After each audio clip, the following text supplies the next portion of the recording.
On va regarder maintenant les stratégies de communication et de relation quand il y a conflit. Ça veut dire quand l'enfant demande des choses impossibles, genre, comme je prends l'exemple tout à l'heure, il grimpe sans arrêt sur le buffet ou il grimpe sans arrêt sur le canapé sur lequel il ne faut pas grimper, quoi. Sans céder à ça, parce que chaque famille a son cadre, ses règles, et comment est-ce qu'on négocie tout ça?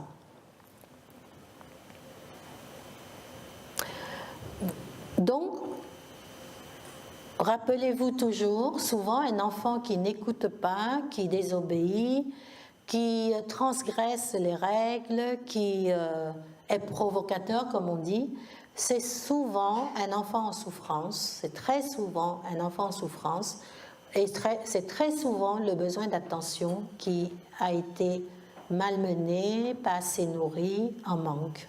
Voilà. La première stratégie, c'est de nourrir le besoin d'attention. On regardera le deuxième point et le troisième point plus tard. On va revenir sur nourrir le besoin d'attention. Voilà. Donc, vous avez bien compris que nourrir le besoin d'attention quand le conflit est là, c'est très bien, mais c'est trop tard. C'est en amont que ça se travaille. L'écoute d'un enfant, ce qu'on appelle son obéissance. Et oui, j'utilise peut-être un langage très ancien, mais pour moi c'est très important qu'un enfant apprenne à obéir. C'est un apprentissage qui n'est pas facile et c'est très important d'apprendre à obéir. Parce que cette attitude-là d'obéissance, non de servilité, d'obéissance, nous est utile plus tard. Mais c'est un apprentissage pour certains enfants, ne l'oublions pas. Il y a des enfants qui ont des difficultés à entrer dans la règle, dans la contrainte. Et ce n'est pas pour nous embêter. Et c'est très important de l'accompagner jusqu'à ça, jusqu'à ce fait que, en fait, ce que nous nommons obéir, c'est quoi? C'est pas obéir à l'adulte. Là, c'est la servilité. C'est obéir à la contrainte du moment. Et il y a un canapé précieux dans la maison, peut-être qu'on peut l'enlever, peut-être pas, mais il y a un canapé précieux et la contrainte fait qu'il ne peut pas grimper dessus. Est-ce que je peux l'accompagner jusqu'à l'obéissance à la situation et non pas à l'autoritarisme ou au despotisme de l'adulte? Il y a une grande différence. Et cet accompagnement est très très important parce que plus tard, vous le savez bien, il y a des situations qui nous demandent à entrer dans la contrainte.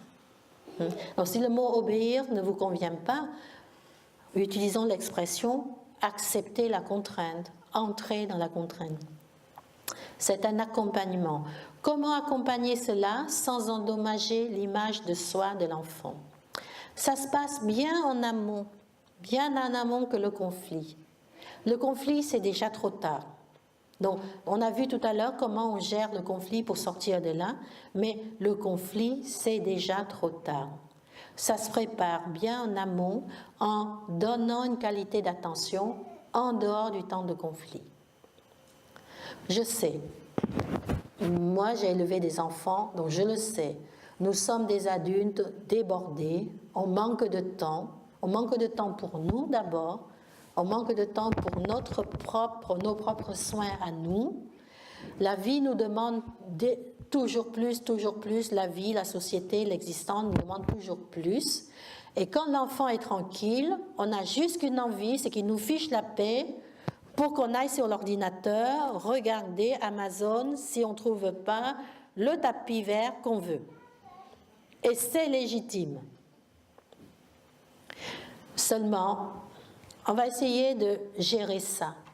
Parce que c'est quand il est tranquille qu'il joue qu'on a une occasion de nourrir ce besoin d'attention pour éviter d'arriver trop souvent au conflit. C'est ce que Pickler appelle, c'est ce qu'Amy Pickler, et dans l'Institut Kaplan, on appelle s'émerveiller des compétences et des capacités de l'enfant. Je vais revenir sur cette qualité d'attention en dehors du temps de conflit, tel qu'on le conçoit à l'Institut Pickler, parce que ce n'est pas un modèle, c'est un exemple intéressant. Ce n'est pas un modèle dans le sens qu'il faut... Je considère qu'il n'y a pas à recopier ce que les gens font de bien, parce que nous avons chacun nos personnalités, chaque famille a son mode de fonctionnement, et c'est à chacun d'adapter ce qui est bon. Chaque personne a ses valeurs, ses propres potentialités, ses propres besoins. Donc il ne s'agit pas de prendre des modèles pour appliquer, mais c'est un exemple intéressant qui peut permettre de nourrir notre pensée, notre réflexion éducative. Et l'organisation de l'Institut Pickler est vraiment très très intéressante pour voir comment Amy Pickler, qui était la fondatrice, nourrit le besoin d'attention de tous les bébés qui ont été dans cet institut. Et si ça vous intéresse, sur le site de l'association Pickler, je ne fais pas partie de l'association Pickler, hein, pas du tout. Sur le site de l'association, il y a de la documentation, des vidéos qui sont très intéressantes pour voir cette qualité d'attention. Voici l'organisation de l'Institut. Donc, un environnement favorable, comme je vous ai dit tout à l'heure, l'environnement favorable qui permet à ce que la potentialité puisse s'exercer et devenir capacité, pour favoriser la motricité libre de l'enfant. Son cheval de bataille, c'est la motricité libre.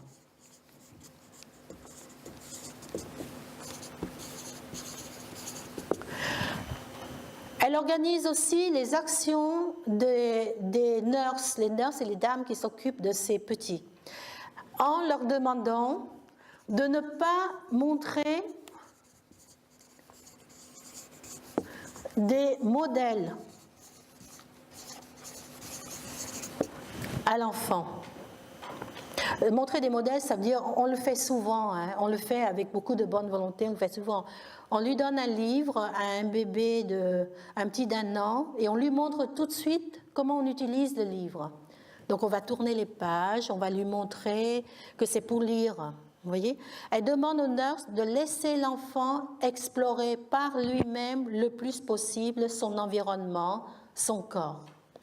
Il y a par exemple aussi, elle demande par exemple aux nurses de ne pas asseoir les bébés avant qu'ils ne sachent eux-mêmes s'asseoir, de ne pas devancer le bébé.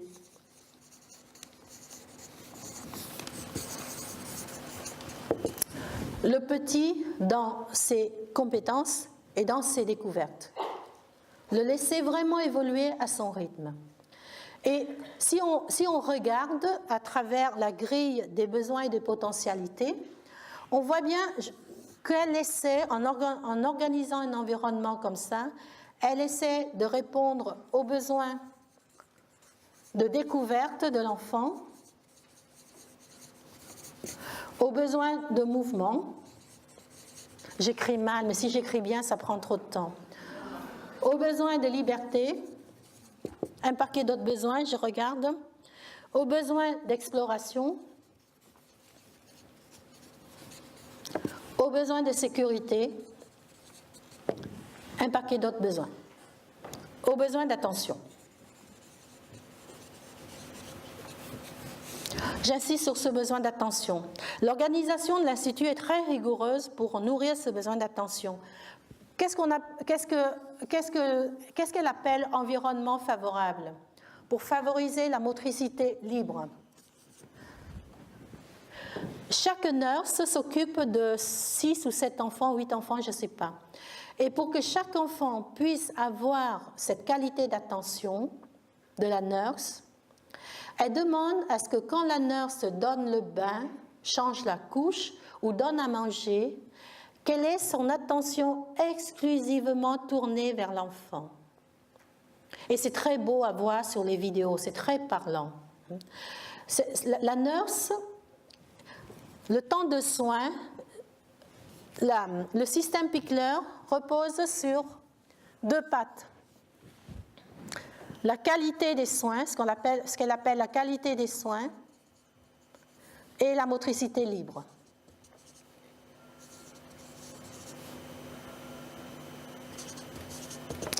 Comme une nurse ne peut pas donner une qualité d'attention à 8 enfants en même temps, c'est évident, l'environnement va être organisé pour que cet enfant puisse explorer sa liberté, mais pas seulement parce qu'elle ne peut pas s'occuper, mais parce que Amy Pickler croit à la motricité libre, croit au fait de nourrir le besoin de liberté, de créativité, de mouvement, d'exploration, dont l'environnement matériel est organisé pour que l'enfant puisse explorer en toute sécurité, en toute liberté, son corps, les objets qui l'entourent. Mais cet enfant-là, il a besoin d'attention comme tous les enfants du monde. Et cette qualité d'attention, elle va être donnée pendant le temps des soins. Et c'est intéressant de voir ça. Nous, les parents ou les assistantes maternelles, on court. Et je vois dans les crèches aussi, on court, on change les couches, on donne le bain, on fait vite, pour pouvoir trouver éventuellement le temps de jouer avec l'enfant. Et c'est de la fatigue supplémentaire, et c'est de la tension supplémentaire. Mais le reste, Pickler nous le montre, c'est intéressant. Je répète, ce n'est pas un modèle, mais c'est un exemple intéressant sur lequel réfléchir. De toute façon, ce temps pour donner le bain, il doit être pris. Ce temps pour manger avec l'enfant, il doit être pris. Le temps pour changer la couche, il doit être pris. Et si je donne de l'attention pendant ces temps-là, au lieu de me dépêcher de donner le bain très vite, dont les gestes sont forcément mécaniques, parce que l'attention ne va pas de pair avec la rapidité, l'attention va de pair avec la lenteur et la disponibilité.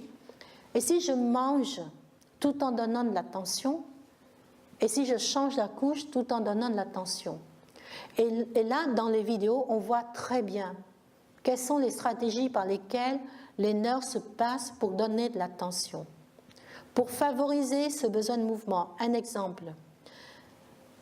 Si, quand elle est en train de donner le bain au bébé ou au petit qui commence à bouger, le petit se penche sur la baignoire pour regarder quelque chose en dessous. Elle ne va pas remettre le petit. Elle va accompagner son mouvement en nommant son intérêt. Oh, tu regardes, par exemple, il regarde le seau. Oh, tu regardes le seau, il est bleu, il est en plastique, voilà. Elle va prolonger son geste en lui donnant, en confirmant, en validant son geste. Et elle ne va pas le remettre en arrière pour lui donner le bain. Elle va le laver dans la position qu'il a choisie. Et en faisant ça, elle nourrit le besoin de mouvement, de liberté, d'exploration et d'attention. Et de découverte aussi. Donc le premier point qu'on a abordé, c'est nourrir le besoin d'attention. Là, on va aborder le deuxième point, négocier sur les stratégies et non sur les besoins.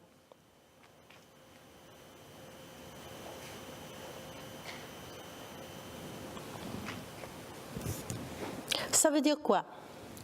Ça veut dire un besoin peut être répondu par plein de stratégies. Et quand l'enfant demande quelque chose, il est en train de passer par une stratégie pour nourrir un besoin fondamental. Par exemple, je reprends l'exemple de l'enfant qui veut grimper sur le buffet. Le fait de grimper sur le buffet, c'est une stratégie pour nourrir probablement le besoin d'exploration ou de découverte ou de mouvement ou de créativité. D'accord.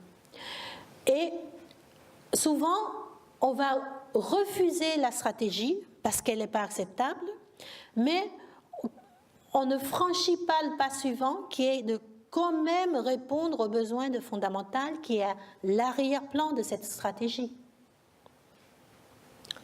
Ça vous parle? Voilà, la question qui se pose, c'est je refuse cette stratégie de l'enfant, je dis non. Qu'est-ce que je fais? Qu'est-ce que je propose? Est-ce que je propose ou est-ce que je cherche avec lui une solution pour continuer à nourrir le besoin qui est en train de se manifester? Auquel cas, je permets au potentiel de se déployer, je permets à la capacité d'émerger, je permets à la compétence d'émerger, et j'ai peut-être un enfant détendu qui m'écoute plus, qui est capable de plus de coopération et qui est moins dans l'opposition. Et on a plein de situations en famille comme ça, hein, qui peuvent illustrer cette différence entre besoin et stratégie. Est-ce qu'il y a des questions à cet endroit? Est-ce que c'est valable jusqu'à l'adolescence? C'est valable pour nous encore. Quand je dis je veux acheter une voiture, je dis j'ai besoin d'acheter une voiture rouge. C'est vrai, hein? Moi je dis ça. J'ai pas de voiture rouge. Mais ce n'est pas un besoin, c'est une stratégie.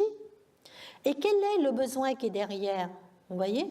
Alors, il y a plein de besoins et c'est pour ça qu'on doit tendre l'oreille, observer. Est-ce que c'est un besoin de propriété? Est-ce que c'est un besoin de reconnaissance? Si j'ai une belle voiture rouge, on me regardera, j'attirerai l'attention. Est-ce que c'est un besoin de ce qu'on appelle de pouvoir sur l'extérieur, qui s'exprime par le pouvoir d'achat? Je peux m'offrir une voiture rouge. Ou même, là, ce sont des besoins de base, mais ça peut être des besoins plus forts, qu'on appelle des besoins de croissance. Est-ce que c'est un besoin d'accomplissement? Je me dis que j'ai toujours eu des voitures pourries, et pour ma dernière voiture, je voudrais une belle voiture rouge et je me sens accomplie en achetant une voiture. Vous voyez, c'est valable pour nous aussi. Et ça c'est intéressant de voir. Quand les mamans disent « j'ai besoin d'aller me promener », c'est une stratégie qui nourrit quel besoin? Peut-être le besoin de repos, le besoin de tranquillité. Et peut-être qu'à ce moment-là, vous ne pouvez pas aller vous promener. Mais peut-être que... Et souvent, on s'arrête là, on dit « je ne peux pas aller me promener ». Quelle frustration! Bon, je peux nourrir mon besoin de repos et de tranquillité peut-être en trouvant une autre stratégie. Pour moi, c'est une notion fondamentale dans l'existence. Pour vivre en famille, pour être moins tendu. Ainsi juste, je m'arrête à « je ne peux pas aller me promener », je vais être hyper frustrée, je vais être tendue. Et le soir, quand mon mari revient, il aura droit à la douche. Quelque chose de pas sympa. Bon, comme d'habitude, la réalité fait que parfois, même si j'ai nommé le besoin, il n'y a pas de stratégie pour l'instant pour y répondre. Parce que s'il y a 5 enfants à la maison, si j'ai besoin de repos et de tranquillité, c'est juste pas possible, sauf si je les attache. Mais dans ce cas aussi, on laisse tomber le besoin et on dit « je ne peux pas ». Mais la question se pose maintenant. Il n'y a pas de stratégie pour nourrir ce besoin de repos et de tranquillité. Quand est-ce que je peux le nourrir? Et de quelle autre manière je peux le nourrir? C'est très important de nourrir un besoin fondamental pour un enfant quand on est parent, quand on est professionnel, parce que sinon, ce besoin, il pousse, il ne nous laisse pas en paix, on est en tension et on va péter un câble à un moment ou à un autre. C'est inévitable. Je réponds à votre question? J'ai répondu à votre question? Donc, un besoin d'innombrables plein de stratégies pour y répondre. Donc, on finit avec l'effet Pygmalion. Donc, Pygmalion, c'est une légende. C'est une légende. Je ne vous raconte pas la légende, ça nous prend beaucoup de temps. D'ailleurs, je vous avoue que je ne la connais pas bien. Je connais effet Pygmalion sous la version... C'est une expérience qui a été faite aux États-Unis par 2 chercheurs, Rosenthal et Jacobson. Ils veulent vérifier le fait que quand une personne porte un regard positif sur un aspect d'une autre personne, tôt ou tard, la deuxième personne va développer des compétences qui correspondent à ce regard positif. C'est ça l'effet Pygmalion. Et l'inverse, c'est l'effet Golem. Ça veut dire si une personne porte un regard négatif sur certains aspects de la deuxième personne, tôt ou tard, la deuxième personne va développer des incapacités ou des aspects qui correspondent à ce regard-là, à condition que ce soit ce qu'on appelle une personne référente, une personne importante, la personne dont c'est issu le regard. Donc ils sont allés dans un quartier pauvre de Chicago, dans une école oubliée du gouvernement. Ils ont fait semblant d'être des chercheurs qui font passer des tests de QI aux élèves de cette école. Et ils ont fait semblant d'égarer le test et de le transmettre par erreur sur le mail de l'enseignant. Et ils ont trafiqué ce test de telle manière qu'un certain nombre d'enfants ont des résultats au-dessus des normes, donc qui ont une intelligence supérieure.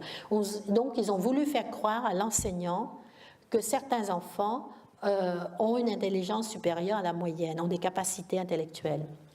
À la fin de l'année, ils sont revenus pour faire repasser le test aux enfants, et ils se sont aperçus qu'effectivement, ce pourcentage d'enfants dont ils ont trafiqué les résultats ont des résultats scolaires ont vu leurs résultats scolaires complètement décuplés. En fait, ils sont comme devenus, pour faire simple, hein, mais c'est très simpliste, hein, ils sont devenus intelligents. Voilà. Pour faire simple, ils ont des résultats scolaires d'enfants qui ont des capacités, de grandes capacités. C'est ce qu'on appelle l'effet Pygmalion. C'est pour dire que dans l'éducation, si nous sommes la personne référente, ça veut dire si vous êtes parent ou professionnel, vous occupant de cet enfant-là, vous êtes la personne référente, l'effet du regard de l'adulte référent est extrêmement important. On peut contribuer à créer un cercle vertueux dans la relation ou un cercle vicieux, ce qu'on appelle un cercle vicieux. Et comment rompre le cercle vicieux une fois qu'on est entré dedans? Voilà le cercle vicieux. Voilà, l'enfant désobéit un jour, ou il vous arrive cet enfant qui désobéit depuis le premier jour. Je le reprimande, ce qui est logique et normal. S'il arrête de désobéir, tout va bien. Ça veut dire que cet enfant a les ressources, a été nourri d'une bonne qualité d'attention, du coup il peut ajuster. Mais là où il y a le cercle vicieux, c'est qu'il continue à désobéir. Je continue à le réprimander, je continue à le punir, à renvoyer dans sa chambre, et du coup, je ne fais qu'éclairer, l'effet Pygmalion se trouve là, je ne fais qu'éclairer la part qui va mal de l'enfant. La part qui est incapable d'obéissance. Par son attitude, l'éducateur crée un cercle vicieux en éclairant la part de l'enfant qui va mal. Donc j'espère que depuis le début de la conférence, vous devinez par quelle stratégie aujourd'hui vous pouvez sortir du cercle vicieux pour entrer dans un cercle vertueux. Donc on reprend cet exemple de l'enfant qui désobéit. Et il ne s'agit pas, on est toujours dans cette posture de donner de l'attention, sortir du cercle vicieux, tout en ne cédant pas à tout, tout en maintenant le cadre. Donc, si je donne cette qualité d'attention en temps de conflit, comme on a vu tout à l'heure, et en rappelant, en maintenant le refus, par exemple, tu ne peux pas monter sur le buffet, c'est tout. Je comprends que tu as besoin de grimper, mais là, ce buffet-là, tu ne peux pas y grimper dessus, et j'insiste beaucoup sur le maintien de l'interdit qui a été posé. Souvent, soit on interdit, soit on lâche tout, quoi. C'est le risque, d'accord? Ne sortez pas de là en vous disant, lundi, on va changer radicalement les choses, on va dire oui à tout. Surtout pas, d'accord? Mais en le faisant d'une manière que j'appelle bienveillante, en reformulant son émotion et son besoin. Il peut ne pas être content, tu n'es pas content. Tu veux vraiment grimper sur ce buffet et je te l'interdis. Je comprends que tu ne sois pas content. Voilà. Mais c'est non. Tu ne peux pas grimper dessus. Chez moi, ce n'est pas possible. Dès que vous avez le dos tourné, il grimpe dessus. Un enfant, quand il va mal, il fait ça. Et bien sûr que notre réflexe, c'est « mais c'est pas possible, il faut le punir », choses comme ça. Non. Continuez à donner de l'attention. Continuez, ayez un peu confiance. Ouais. Essayez d'y croire. Continuez à reformuler l'émotion, le besoin, tout en maintenant l'interdit, et profitez d'autres occasions pour donner l'attention. Et si vous voulez, par cette attitude, on va dire, de bienveillance et affectueuse, vous allez amener petit à petit l'enfant vers la part de lui qui va bien. Waouh! Peut-être qu'elle m'aime vraiment. Et je peux lui faire confiance parce que ce qu'elle m'interdit, elle continue, elle lâche pas. Elle n'est pas faible, mais elle est vraiment gentille, elle m'aime vraiment. Ouais. Peu à peu, on le fait sortir de la zone du mal-être et on l'amène dans la zone de ce qui va bien. Et là, on a une chance pour qu'il change d'attitude et de comportement et on sort la relation de ce cercle vicieux.